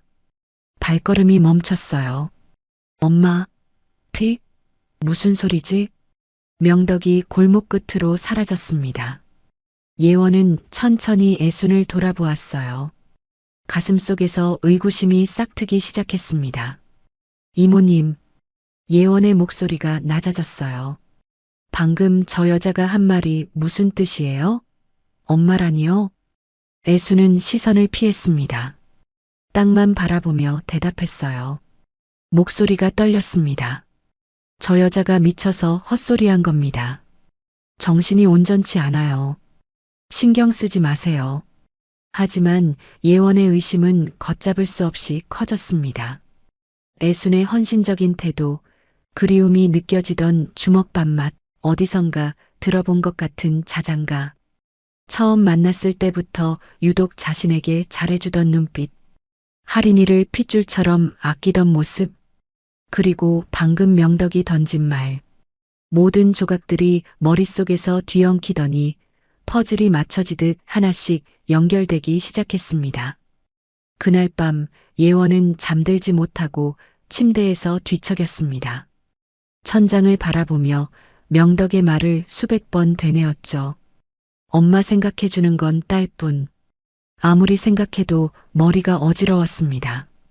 설마 하는 생각이 자꾸만 고개를 들었으니까요. 결국 목이 말라 물을 마시러 나왔습니다. 복도를 걷는데 애순의 방에서 옅은 불빛이 새어나왔습니다. 문틈 사이로 가느다란 빗줄기와 함께 작은 말소리가 들렸죠. 궁금증을 참을 수 없었습니다. 예원은 숨을 죽이고 방문 가까이 다가갔습니다. 문에 귀를 가까이 대자 애순의 목소리가 또렷하게 들렸습니다. 명덕아, 제발. 애순의 떨리는 목소리였습니다. 울먹이고 있었죠. 내 딸은 건드리지 마. 내가 다 할게. 돈이든 뭐든 다 할 테니까. 예원이는 아무것도 몰라야 해. 제발. 예원은 그 자리에서 얼어붙었습니다. 숨이 턱 막혔어요. 내 딸, 예원? 지금 뭐라고 하는 거야? 믿을 수 없는 진실이 망치처럼 머리를 때렸습니다. 예원은 두 손으로 입을 틀어막았습니다. 비명이 새어나갈 것 같았거든요. 온몸이 사시나무 떨듯 떨렸습니다. 배신감과 충격, 그리고 공포가 쓰나미처럼 밀려왔습니다. 따뜻하다고 믿었던 품이 살인자의 품이었다니. 위로해준다고 생각했던 손이 사람 죽인 손이었다니. 어젯밤 죽은 사람 취급하라고 했던 게 자기 얘기였어? 모든 기억이 필름처럼 스쳐 지나갔습니다. 주먹밥을 먹고 왜 그리운 맛이 났는지, 자장가가 왜 익숙했는지, 그녀가 왜 그토록 자신에게 헌신적이었는지, 모든 것이 이해되었습니다. 그리고 며칠 전 자신이 애순에게 했던 말이 떠올랐습니다. 친엄마가 끔찍하게 싫어요. 소름 끼쳐요. 그 말을 듣고도 묵묵히 받아내던 애순의 표정이 떠오르자 예원은 소름이 돋았습니다. 예원은 떨리는 몸을 가누며 자신의 방으로 도망쳤습니다. 발소리가 나지 않도록 벽을 짚으며 걸었죠. 문을 닫고 등을 기댄 채 바닥에 주저앉았습니다. 머릿속이 하얗게 타버린 것 같았습니다. 눈물이 볼을 타고 흘러내렸습니다. 하지만 그게 슬픔 때문인지 분노 때문인지 배신감 때문인지 알 수 없었습니다. 모든 감정이 뒤엉켜서 구분이 되지 않았으니까요. 예원은 무릎을 끌어안고 뜬 눈으로 밤을 지새웠습니다. 창밖이 서서히 밝아오고 있었지만 예원의 마음은 칠흑 같은 어둠이었습니다. 그리고 아침이 밝자 예원은 결심했습니다. 오늘 끝장을 보겠다. 내 눈으로 직접 확인하고 내 손으로 끊어내겠다. 더 이상 속으면서 살 수는 없었습니다. 다음 날 아침 저택에는 살얼음판 같은 정적만이 감돌았습니다. 미경이 일찍 외출한 사이 예원은 뜬 눈으로 밤을 지새운 차가운 얼굴로 부엌으로 향했습니다. 식탁 위에는 여느 때처럼 애순이 정성껏 차린 아침상이 놓여 있었죠. 김이 모락모락 나는 쌀밥과 맑은 북엇국. 예원은 그 따뜻한 밥상을 보며 입술을 깨물었습니다. 이모님, 잠깐 앉아보세요. 애수는 행주질을 하다가 멈칫했습니다. 예원의 목소리가 평소와 달리 서늘했기 때문입니다. 네, 사모님. 무슨 일이십니까? 애순이 젖은 손을 앞치마에 닦으며 식탁 앞에 섰습니다. 예원은 애순을 똑바로 쳐다보며 물었습니다. 당신, 애순의 손이 멈췄습니다. 정체가 뭐야? 진짜 김순애 맞아? 아니면 서애순이야? 잠시 정적이 흘렀습니다. 예원이 한 걸음 다가섰어요. 우리 엄마냐고. 예원의 목소리가 파르르 떨렸습니다. 애순에 들려있던 행주가 툭 떨어졌습니다. 애순은 숨이 멎는 것 같았습니다. 예원의 경멸 어린 눈빛을 본 순간 모든 것이 들통났음을 직감했죠. 어떻게 알았지? 애순의 머릿속이 하얗게 변했습니다. 당장이라도 무릎 꿇고 그래, 내가 네 엄마다. 미안하다. 라고 빌고 싶었습니다. 딸의 손을 잡고 펑펑 울고 싶었습니다. 하지만 그럴 수 없었습니다. 여기서 내가 엄마라고 인정하면 예원이는 평생 살인자의 딸이라는 꼬리표를 달고 살게 된다. 시댁에서도 쫓겨날지 모른다. 내 더러운 죄가 딸의 인생까지 망칠 순 없어. 애수는 입술을 꽉 깨물어 피 맛을 삼켰습니다. 정을 떼야 한다. 내가 천하의 쓰레기가 되어야 한다. 그래야 예원이가 나를 찾지 않고 미련 없이 저 화려한 세상에서 잘 살 수 있다. 애수는 눈빛에서 온기를 싹 지워버렸습니다. 그리고 30년 전 딸을 버리고 떠날 때보다 더 독한 가면을 썼습니다. 차갑고 탐욕스러운 눈빛으로 돌변했죠. 그래, 용케 알았네. 맞다. 내가 네 애미 서애순이다. 애순이 뻔뻔하게 고개를 쳐들며 대답했습니다. 예원은 배신감에 치를 떨었습니다. 목적이 뭐야? 날 버리고 갔으면 잘 살기나 하지. 왜 이제 와서 내 앞에 나타난 거야? 돈 때문이야? 그래서 들어온 거야? 애수는 제 가슴을 칼로 난도질하는 심정으로 입을 열었어요. 그래. 30년 깜빵 살고 나오니 갈 데도 없고 딸이 재벌가 며느리 됐다길래 덕 좀 보고 팔자 좀 고치려고 왔다. 왜 억울하냐? 안 그래도 네가 눈치가 빨라서 한미천 크게 챙겨서 뜨려고 했는데 아쉽게 됐네. 모진 거짓말이 입술을 떠났어요. 한마디 할 때마다 심장이 찢어지는 것 같았습니다. 예원은 비명을 지르듯 소리쳤습니다. 나가. 당장 나가. 당신 같은 엄마 둔 적 없어. 내 눈앞에서 사라져. 다시는 할인이 근처에도 얼씬거리지 마. 안 그래도 갈 거다. 더러워서 간다. 다신 안 온다. 애수는 쏘아붙이고는 뒤도 안 돌아보고 자신의 방으로 뛰어들어갔습니다. 방문을 닫자마자 애수는 다리가 풀려 주저앉았습니다. 입을 틀어막고 소리 없는 오열을 토해냈죠. 미안하다 예원아. 나를 증오해라. 그리고 잊어라. 제발 행복해라. 지체할 시간이 없었습니다. 도미경 회장이 오기 전에 사라져야 했습니다. 애수는 미친 사람처럼 짐을 쌌습니다. 손이 덜덜 떨려 옷이 자꾸 바닥으로 떨어졌죠. 옷장에 있던 화려한 도우미 유니폼은 벗어두고 30년 전 출소할 때 입고 나왔던 그 낡은 옷을 꺼내 입었습니다. 빨리 가야 해. 내가 사라져야 우리 딸이 살아. 내가 없어야 예원이가 행복해. 애수는 숨조차 제대로 쉬지 못하고 허둥지둥 가방 하나만 달랑 맨 채 방을 나섰습니다. 거실에 있던 할인이가 짐을 든 애순을 보고 아장아장 달려왔습니다. 이모 할미, 어디가? 나도 갈래. 애순의 눈이 흔들렸어요. 당장이라도 손녀를 꼭 안아주고 싶었습니다. 이 작고 따뜻한 아이를, 분냄새가 나던 이 아이를, 처음 만난 날 자신의 품에 덥석 안겼던 이 아이를. 하지만 예원이 서슬퍼런 눈으로 보고 있었습니다. 여기서 무너지면 모든 게 수포로 돌아갑니다. 애수는 눈을 질끈 감고 한 걸음 물러나며 손을 뿌리쳤습니다. 저리 가. 할머니, 이제 가야 해. 할인이가 당황한 표정으로 울음을 터뜨렸습니다.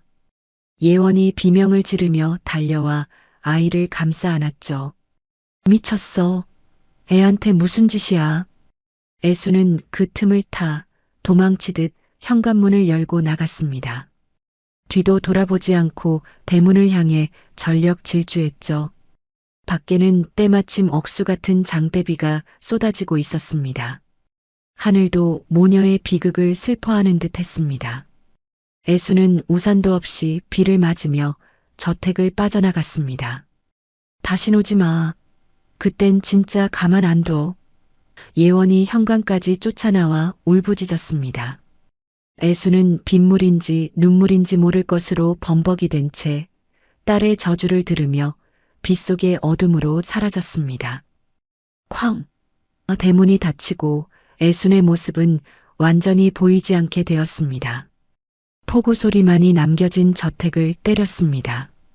예원은 닫힌 대문을 노려보며 거친 숨을 몰아쉬었죠. 분노와 배신감에 몸을 떨던 예원은 집 안으로 들어와 문을 걸어 잠갔습니다. 이제 끝이야. 다 끝났어. 저런 여자는 엄마도 아니야. 스스로에게 말했습니다. 하지만 마음이 개운하지 않았어요. 텅 빈 거실에 앉았습니다. 창밖으로 빗줄기가 쏟아지는 게 보였어요. 그런데 이상하게도 방금 전 장면이 자꾸 머릿속에 떠올랐습니다. 애순이 할인이를 밀칠 때 그 손이 미세하게 떨리고 있었어요.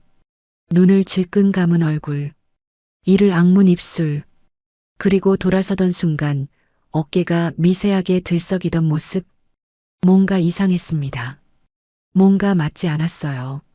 하지만 예원은 고개를 세차게 저었습니다. 속지 말자. 저 여자는 살인자야. 30년 동안 날 버려두고 이제 와서 돈 때문에 나타난 거야. 저 눈물도 다 연기일 거야. 그렇게 스스로를 다독였지만 뭔가 개운치 않은 뒷맛이 남았어요. 가슴 한구석이 싸늘하게 비어있는 느낌이었습니다. 창밖의 빗줄기는 점점 더 거세졌고 예원은 그 소리를 들으며 한동안 창밖만 바라보았습니다. 애순이 폭풍처럼 떠나버린 뒤 예원은 홀린 듯 그녀가 머물던 좁은 방으로 향했습니다. 발걸음이 저절로 움직였어요. 왜 그 방으로 가는지 자신도 알 수 없었어요. 비는 여전히 억수같이 쏟아지고 있었죠. 창문에 빗방울이 부딪히는 소리가 유난히 날카롭게 들렸습니다. 방문을 열자 아직 애순의 냄새와 파스 냄새가 섞인 묘한 향기가 남아 있었어요. 허리 아플 때 붙이던 파스 냄새. 그 냄새마저 지워버리겠다는 듯 예원은 거칠게 옷장 문을 열었습니다. 텅 빈 옷장이었어요. 옷걸이는 다 비어 있었습니다. 그런데 옷장 깊숙한 안쪽 어둠 속에 낡은 천으로 꽁꽁 싸맨 보따리 하나가 덩그러니 놓여 있었어요. 돈이라도 숨겨놨나 보지. 예원은 비아냥거리는 마음으로 보따리를 꺼내 거칠게 매듭을 풀었습니다. 하지만 보따리가 풀리자 쏟아져 나온 건 돈다발이 아니었습니다. 누렇게 바랜 종이 뭉치, 낡은 수첩들, 그리고 꼬질꼬질하게 달아빠진 아기 베넷 저고리 한 벌이 와르르 쏟아졌습니다. 예원은 떨리는 손으로 가장 위에 있는 편지 하나를 집어들었습니다. 수신, 사랑하는 딸 예원이에게. 발신, 청주여자교도소 1216번 서혜순. 빨간 반송 도장이 찍혀 있었습니다. 수백 통의 편지가 전부 그랬죠. 단 한 통도 전달되지 못한 채 돌아온 편지들이 30년의 세월만큼 쌓여 있었습니다. 떨리는 손으로 편지를 펼쳤습니다. 구겨지고 빛바랜 종이 위에 삐뚤빼뚤한 글씨가 눈물 자국과 함께 빼곡했습니다. 예원아, 밥은 먹었니? 오늘은 네 생일이구나. 미역국은 먹었니? 엄마는 오늘도 네 생각만 해. 보고 싶다, 내 새끼. 엄마가 이렇게 됐지만 넌 잘 살아야 해. 꼭 행복해야 해. 예원의 손이 사시나무 떨듯 떨리기 시작했습니다. 바닥에 흩어진 종이들 중 탄원 서사본이 눈에 들어왔습니다.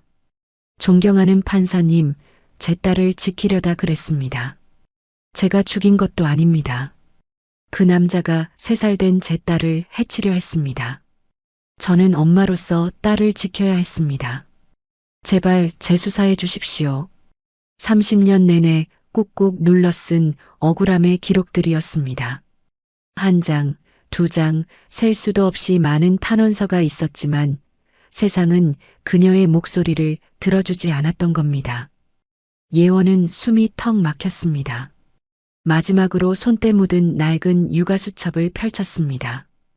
우리 예원이 첫일난 날, 예원이가 처음으로 엄마라고 부른 날, 세상에서 제일 예쁜 내 보물. 수첩의 마지막 페이지에는 최근에 적힌 일기가 있었습니다. 물기에 번진 잉크 자국이 선명했죠. 예원이가 나보고 엄마 같다고 했다. 죽어도 여한이 없다. 나는 죄인이니 언젠가는 떠나야겠지. 더 이상 짐이 될 순 없어. 미안하다. 사랑한다, 예원아. 예원은 가슴을 치며 바닥에 쓰러졌습니다. 돈 때문에 온 게 아니었어. 목소리가 갈라져 비명이 되었습니다. 바보같이 혼자서 내가 엄마를 내쫓았어. 나를 지키려고 감옥에 간 엄마를. 내가. 예원은 보따리를 품에 안은 채 미친 사람처럼 뛰쳐나갔습니다. 현관에서 신발도 제대로 신지 못하고 맨발로 차에 시동을 걸었죠. 찾아야 해, 가서 빌어야 해. 폭우가 쏟아지는 밤이었습니다. 예원의 차가 빗길을 갈랐습니다. 와이퍼가 쉴 새 없이 움직여도 앞이 보이지 않을 만큼 비가 퍼부었죠. 터미널로 향하는 국도변. 가로등 불빛 아래 우산도 없이 비를 맞으며 절뚝거리는 애순의 처량한 뒷모습이 보였습니다. 낡은 보따리 하나를 짊어진 너무나 작고 초라한 뒷모습. 엄마. 예원이 급브레이크를 밟았습니다. 차가 빗길에 미끄러지며 갓길에 멈춰섰습니다. 엄마, 가지마. 내가 잘못했어. 그 소리에 애순이 뒤를 돌아보았습니다. 예원아, 오지마. 위험해. 돌아가.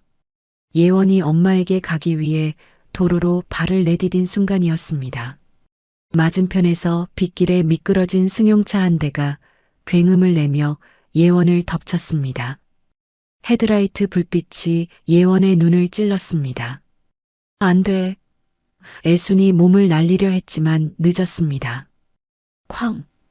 둔탁한 충격음과 함께 예원이 시야에서 사라졌습니다.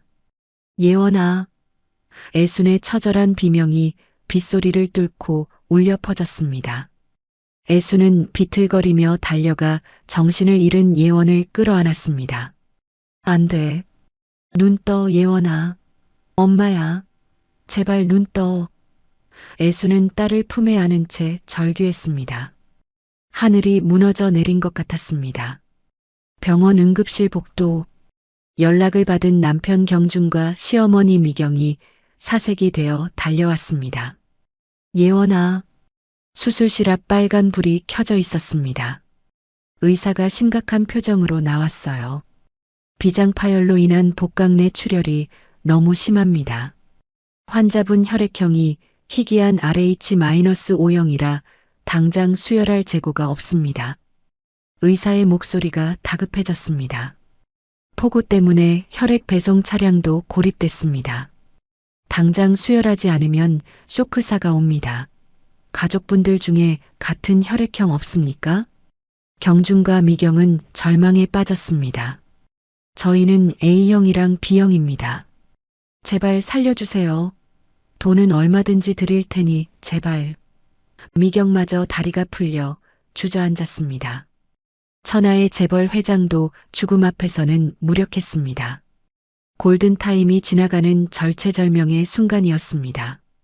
구석에서 젖은 옷을 입고 덜덜 떨고 있던 애순이 의료진의 팔을 거칠게 낚아챘습니다.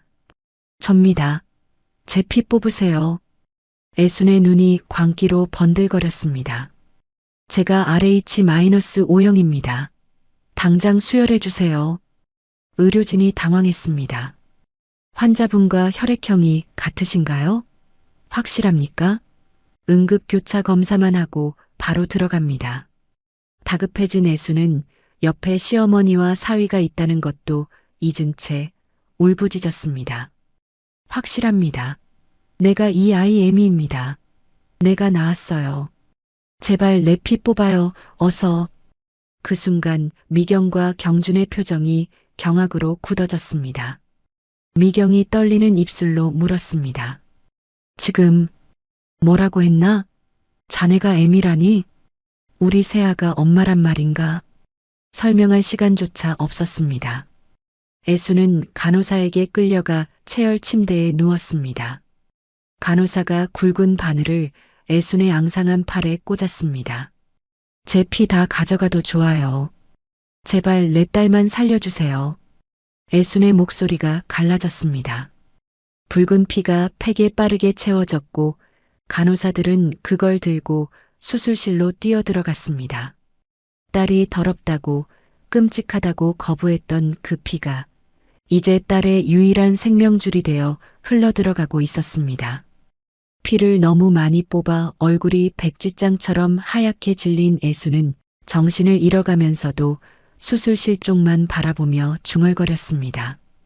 예원아, 살아라. 제발 살아라. 미경은 유리창 너머로 그 처절한 광경을 목격하며 입을 다물지 못했습니다. 고아라던 며느리에게 친엄마가 있었어. 그것도 저 입주 도움이었다니. 미경은 큰 충격에 휩싸였지만 동시에 자기 목숨을 내던져 자식을 살리려는 애순의 위대한 모성 앞에 숙연해질 수밖에 없었습니다. 수술실에 불이 꺼질 때까지 애순의 기도는 멈추지 않았습니다. 응급수혈은 기적적으로 성공했습니다. 애순의 피는 튜브를 타고 예원의 몸속으로 들어가 꺼져가는 생명을 붙들었습니다. 수술실에 빨간 불이 꺼지고 의료진이 안도의 한숨을 내쉬었죠. 의사가 애순의 앙상한 팔에서 바늘을 빼고 지혈밴드를 붙였습니다. 한숨 돌리는가 싶던 찰나 간호사가 차트를 들고 애순에게 다가왔습니다. 보호자님, 너무 위급해서 일단 체열부터 했는데 전산 등록하려면 신분증 주셔야 해요. 혈액관리법상 필수입니다. 침대에 힘없이 누워있던 애순의 얼굴이 굳어졌습니다.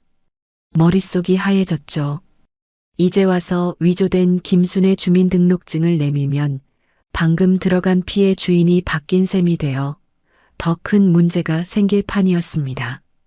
게다가 바로 옆에는 미경이 서슬퍼런 눈으로 지켜보고 있었으니까요.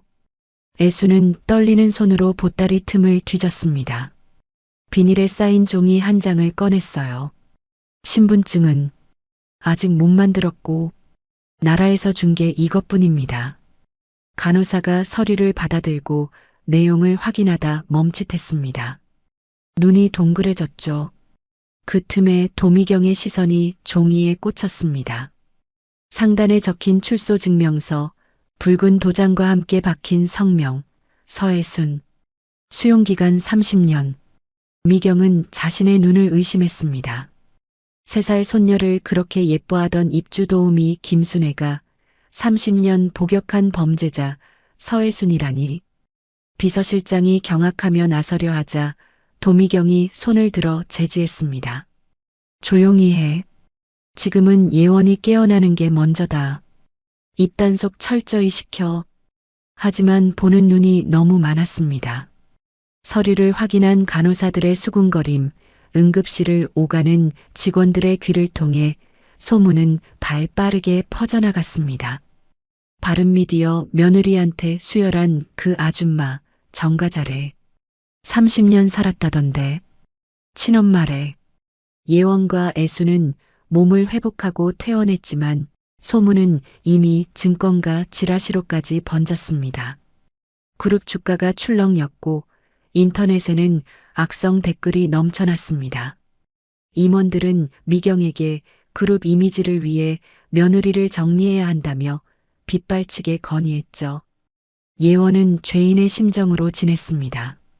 집안에서도 눈치를 보며 숨죽여 다녔고 애수는 도우미 방에 스스로를 가두고 물 한 모금 넘기지 못한 채 알아누웠습니다. 며칠 뒤 미경의 호출이 떨어졌습니다. 예원이 너 몸 좀 괜찮으면 지금 당장 서재로 와라. 예원은 올 것이 왔다고 생각했습니다. 떨리는 손으로 옷매무새를 다듬으며 이혼을 각오했죠. 엄마를 지키려면 내가 나가야 해. 내가 이 집에서 나가면 엄마한테는 더 이상 손뗄 명분이 없어질 거야. 무거운 침묵이 감도는 서재. 미경은 창밖을 등지고 서 있었습니다. 책상 위에는 두툼한 서류 봉투가 놓여 있었죠. 예원은 서류 봉투를 보자마자 이혼 서류라 확신하고 고개를 푹 숙였습니다. 다리가 후들거렸습니다. 죄송합니다, 어머니. 제 출신이. 어머니와 그룹 명예에 먹칠을 했습니다. 목소리가 떨렸습니다. 변명하지 않겠습니다. 제가 나가겠습니다. 대신 저희 어머니는 아무 죄가 없으십니다. 제발 죄를 묻지 말아주세요. 눈물이 뺨을 타고 흘러내렸습니다. 하지만 미경은 서류 봉투를 던지는 대신 김이 모락모락 나는 따뜻한 모가차 한 잔을 예원의 앞으로 쓱 밀었어요. 마셔라. 놀란 가슴 진정시키는 데는 이게 최고다. 예원이 놀란 눈으로 쳐다보았습니다. 미경이 천천히 안경을 벗으며 말했어요. 병원에서 다 봤다. 네 애미가 내민 그 증명서. 30년을 복역한 자. 맞더구나. 미경의 목소리는 차갑지만 눈빛은 흔들리고 있었습니다.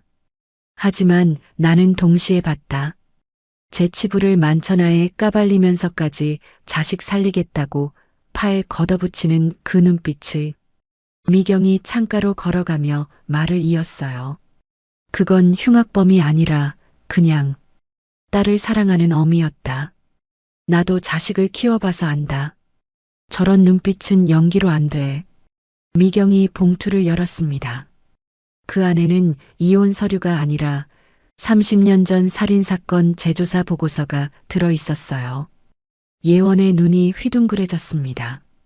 30년 전 사건 기록을 다시 조사해 보라고 지시했다.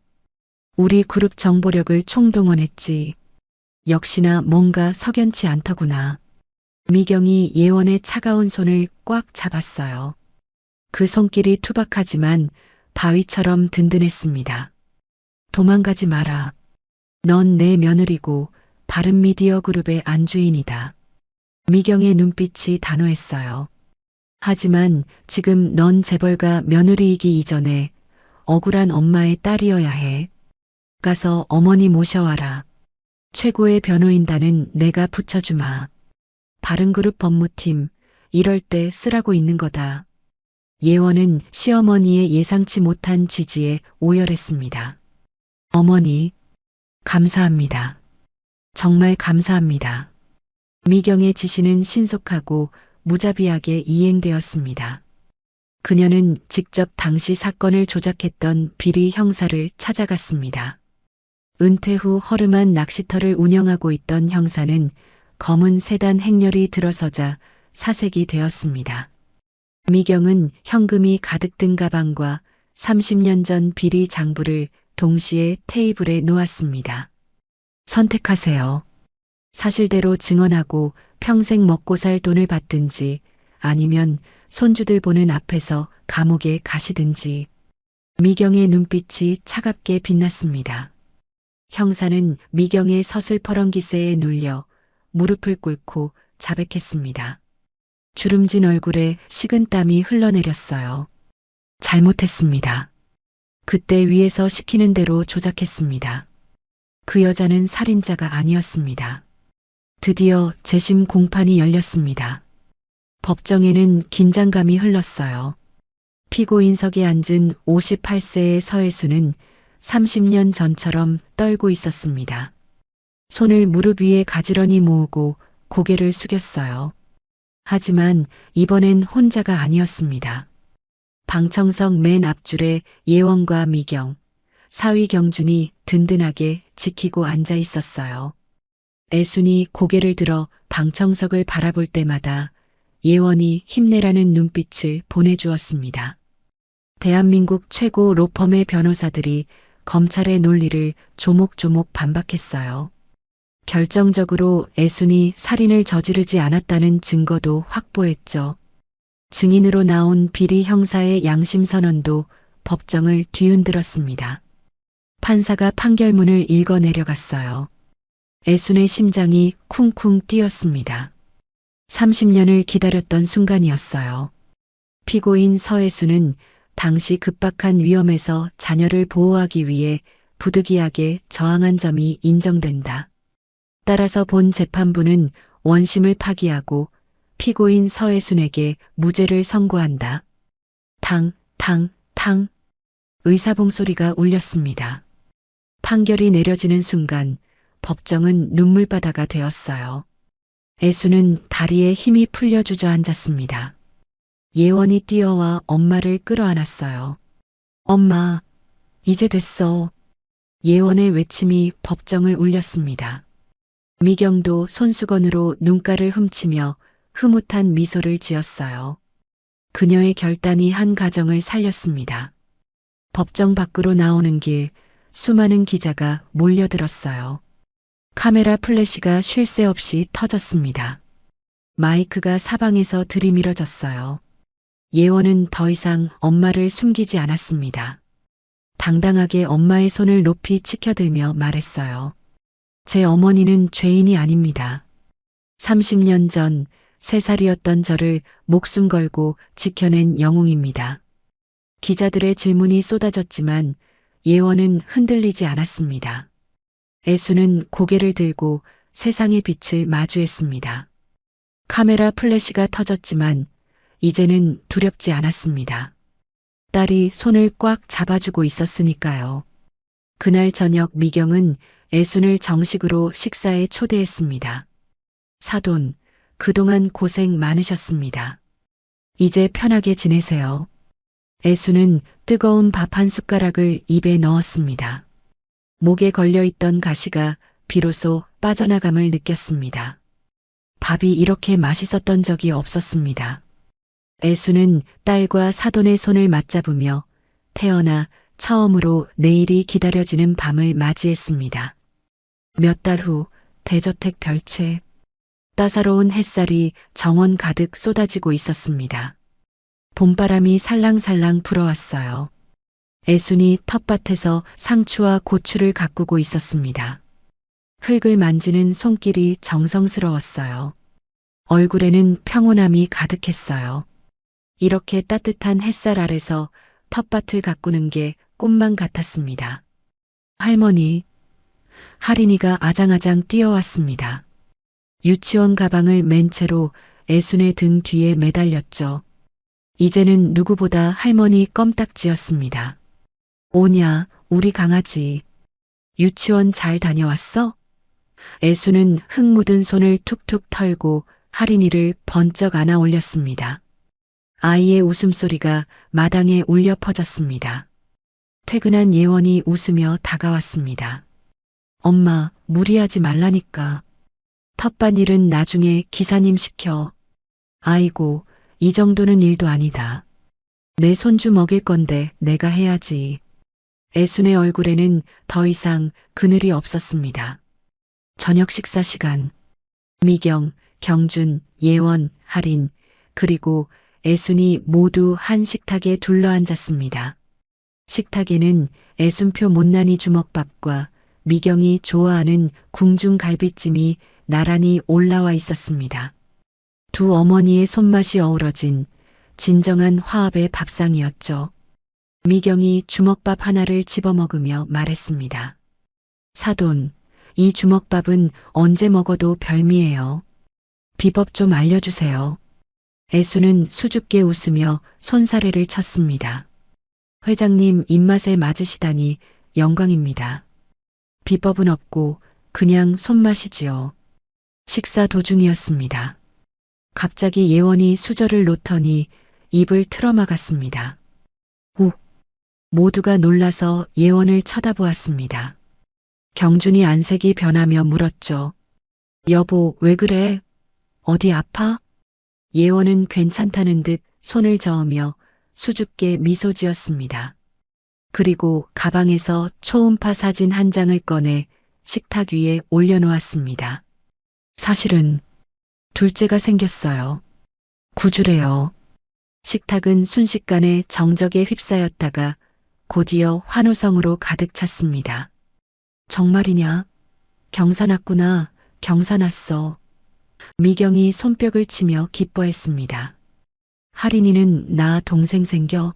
라며 눈을 동그랗게 떴죠. 애수는 감격하여 눈물을 글썽였습니다. 아이고 세상에. 고맙다. 정말 고맙다. 새로운 생명의 소식은 과거의 아픔이 완전히 치유되었음을 알리는 신호탄과도 같았습니다. 경준이 들뜬 목소리로 말했습니다. 장모님, 다음 주 가족여행, 태교 여행 겸해서 가시죠. 여권 나오셨죠? 애수는 장모님이라는 호칭이 아직도 꿈만 같았습니다. 내가 가도 되는 건가? 사돈 어른도 가시는데 폐가 되지 않을까? 예원이 애순의 손을 꼭 잡았습니다. 무슨 소리야? 엄마 없이 무슨 재미로 가? 엄마가 제일 중요하지. 할인이도 거들었습니다. 맞아. 할머니랑 비행기 탈 거야. 그날 밤 애수는 자신의 방에서 새 육아 수첩을 펼쳤습니다. 30년 전 낡은 수첩 대신 예원이 사준 예쁜 꽃무늬 수첩이었습니다. 오늘 예원이가 둘째 소식을 전했다. 나는 세상에서 제일 행복한 할머니다. 30년 전 감옥 차가운 바닥에서 빌고 또 빌었던 소원이 이루어졌다. 예원이 들어와 애순의 어깨를 주물러 주었습니다.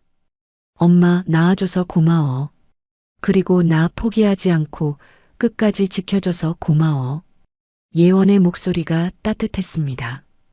애수는 딸의 손을 잡고 창밖을 바라보았습니다. 창밖에는 둥근 보름달이 환하게 떠 있었죠. 30년 전 쇠창살 너머로 보며 눈물 흘리던 그 달이었습니다. 하지만 지금은 전혀 다르게 보였습니다. 내가 더 고맙다. 이렇게 살아줘서, 내 딸로 있어줘서. 애수는 마음속으로 젊고 가여웠던 자신에게 말을 건넸습니다. 애순아, 고생했다. 잘 버텼다. 이제 행복만 하자. 며칠 뒤 인천공항 출국장. 애수는 생전 처음 받아본 여권을 가슴에 꼭 품고 있었습니다. 옆에는 짐가방을 든 경준과 할인이의 손을 잡은 미경이 서 있었습니다. 사돈 갑시다. 비행기 놓치겠어요. 미경이 활짝 웃으며 애순을 바라보았습니다. 네, 회장님. 애순은 출국장을 향해 발걸음을 옮겼습니다. 눈부신 하늘길이 활짝 열려 있었습니다. 핏줄은 끈질기고 모성은 위대합니다. 돌아온 어머니와 딸의 잃어버린 30년은 이제부터 채워갈 사랑으로 충분할 것입니다. 애수는 공항 천창을 올려다보았습니다. 구름 한 점 없이 맑았습니다. 마치 자신의 마음처럼 30년 동안 먹구름이 가득했던 하늘이 드디어 개었습니다. 엄마, 빨리 와. 먼저 걸어가던 예원이 뒤를 돌아보며 손짓했습니다. 애수는 환하게 웃으며 딸을 향해 힘차게 걸어갔습니다. 한 걸음 한 걸음 행복을 향해서. 오늘 이야기를 끝까지 들어주셔서 감사합니다. 어디에서 이야기를 듣고 계신지 댓글로 남겨주시면 한 분 한 분 반갑게 인사드리겠습니다. 오늘도 행복하시고 건강한 하루 보내시길 간절히 바랍니다. 다음 이야기로 찾아뵙겠습니다. 구독, 좋아요 부탁드립니다. 햇살 같은 이야기였습니다.